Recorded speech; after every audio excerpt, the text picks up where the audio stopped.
Este era um homem segundo o próprio coração de Deus. Pode ver, 1 Samuel 13:14, Atos 13:22. Agora, ao mandar eliminar Urias e tomar sua esposa, Davi estava desprezando a Deus e a sua palavra. O que Davi faz? Quando sabe que Batseba está grávida, chama então seu marido Urias para a cidade, tira ele lá da guerra e vem.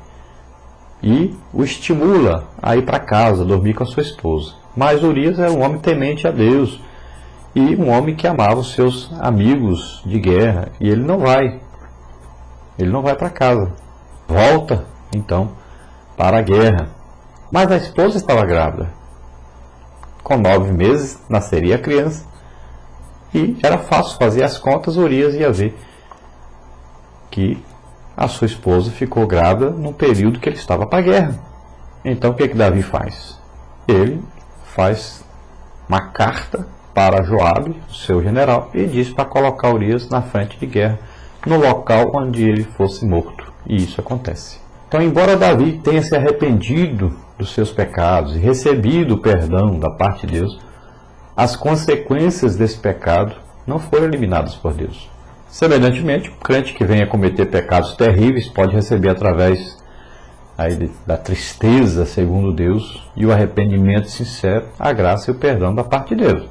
Mesmo assim, a restauração não significa que escaparemos do castigo temporal, nem que ficaremos isentos das consequências dos pecados cometidos. Olha, alguém matou outra pessoa. Ele aceitou Jesus como Senhor e Salvador, se arrependeu dos seus pecados, agora está salvo, recebe o batismo com o Espírito Santo, batiza nas águas, se torna até o pregador. Mas um dia a polícia acha ele vai para a cadeia, está preso, porque existem consequências para o que ele fez. Deus o perdoou, a igreja o perdoou, até a sociedade o perdoou, mas existem consequências. Olha, alguém arranja aí um filho fora do casamento. E aí, um dia, isso é descoberto. Ele vai pagar pensão para esse filho, para essa mulher que gerou esse filho. Vai atrapalhar todo o seu relacionamento com a sua família. É consequência. Não quer dizer que ele é crente, se arrependeu disso, Deus o perdoou, as pessoas o perdoaram, e que agora está livre de pagar a pensão para a criança, de ter que sustentar agora essa criança. Ele não está livre agora dos problemas que vão gerar isso na sua família. Então são consequências do pecado. Existe então um juízo sobre o pecado.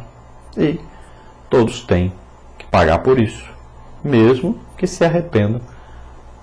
Mesmo que tenham agora uma vida nova com Deus. Mas aquele pecado tem a consequência.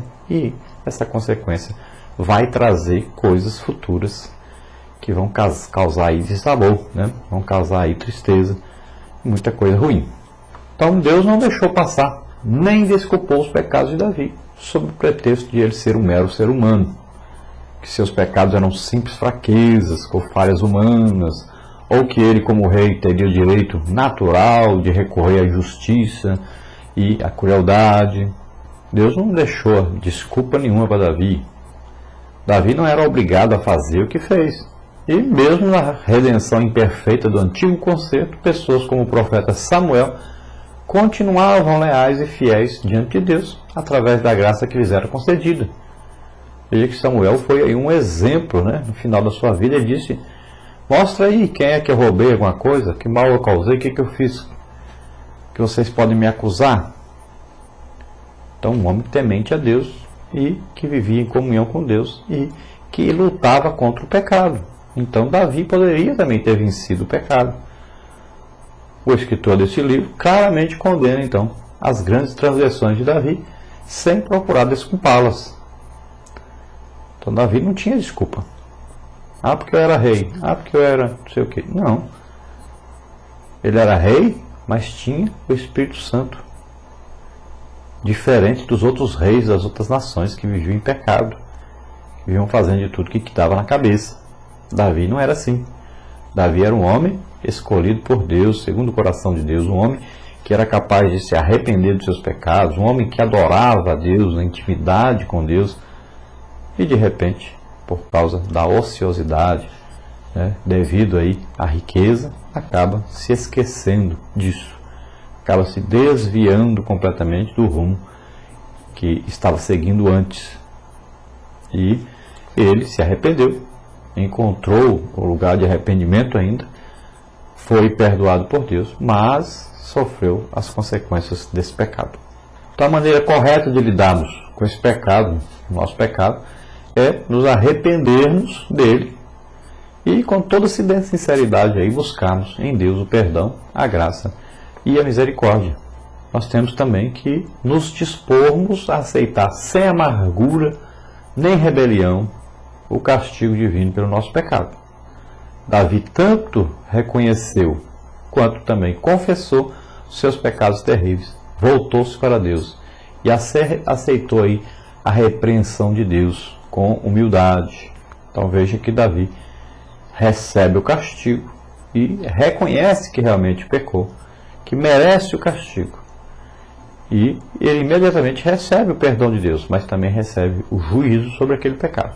Deus não poderia deixar aquela criança nascer, porque ele estaria apoiando, né, estaria encobrindo o pecado de Davi. Então Deus envia a Davi o profeta Natã para confrontá-lo devido ao seu pecado e levar a ele o castigo, né, a sentença, o veredito do seu julgamento, do seu pecado que ele tinha cometido, que era a morte daquela criança. Às vezes a pessoa fala, mas a criança, matar a criança não tem culpa de nada. Sodoma e Gomorra foi destruído, morreram tudo, as crianças, as mulheres, os velhos. Mas veja bem, Deus é quem dá a vida. Deus é quem criou todas as coisas. Aquele que faz um vaso de barro, ele pode quebrar o vaso, achou que o vaso está com defeito, não gostei não. Quebra o vaso, mistura a massa ali, faz outro vaso. Ele é dono, ele pode fazer o que quiser. Então não fique questionando as coisas de Deus. Quando houve o dilúvio, morreram crianças, velhos, jovens, mulheres, morreram todos. Então não questione, Deus é o dono, é Ele quem criou, Ele faz o que Ele quiser. Deus não é sentimental como nós. As coisas de Deus são espirituais. E nós só vamos entender como estivermos lá em cima. Porque às vezes a pessoa fica, quando nós estivermos lá em cima, vamos ficar lembrando dos pecados que nós cometemos, vamos ficar lembrando não sei de que, não sei de que.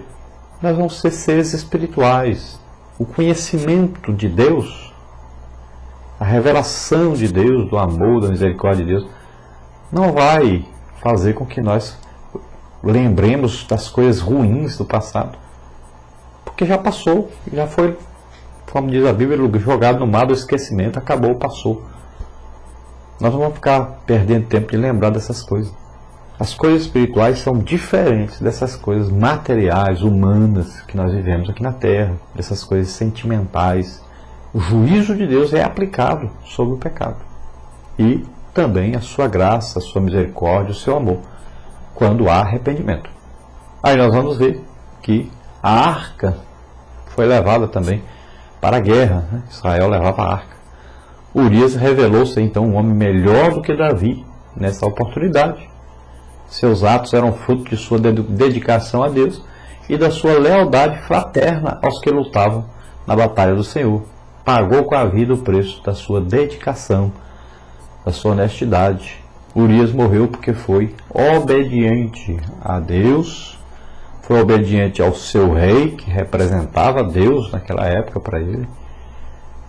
Morreu porque foi um homem que foi leal aos seus companheiros de guerra. Morreu amando a sua esposa, respeitando a sua esposa. Então ele provou ser melhor do que Davi nessa época. Então Davi escreve a carta para Joabe, para que seja ferido e morra, falando para colocar Urias no lugar que fosse morto. Então, ao invés de confessar o seu pecado, Davi resolveu então matar Urias, para então tomar a esposa deste como esposa e assumir o filho que ela estava esperando dele. Então, as palavras que o apóstolo João aplicou a Caim e a todos os demais homicidas também se aplicam a Davi nessa ocasião. Qualquer que aborrecer a seu irmão é homicida. E vós sabeis que nenhum homicida tem permanente nele a vida eterna. Então isso valia para Davi também nessa época. Davi poderia ser restaurado somente através, então, do arrependimento sincero de todo o coração diante de Deus. E foi o que aconteceu. Davi realmente se arrependeu de todo o coração de haver cometido aquele pecado. E Deus lhe dá outra oportunidade. A Bíblia diz aí que esta coisa, então, pareceu mal aos olhos do Senhor. Então, os pecados que Davi cometera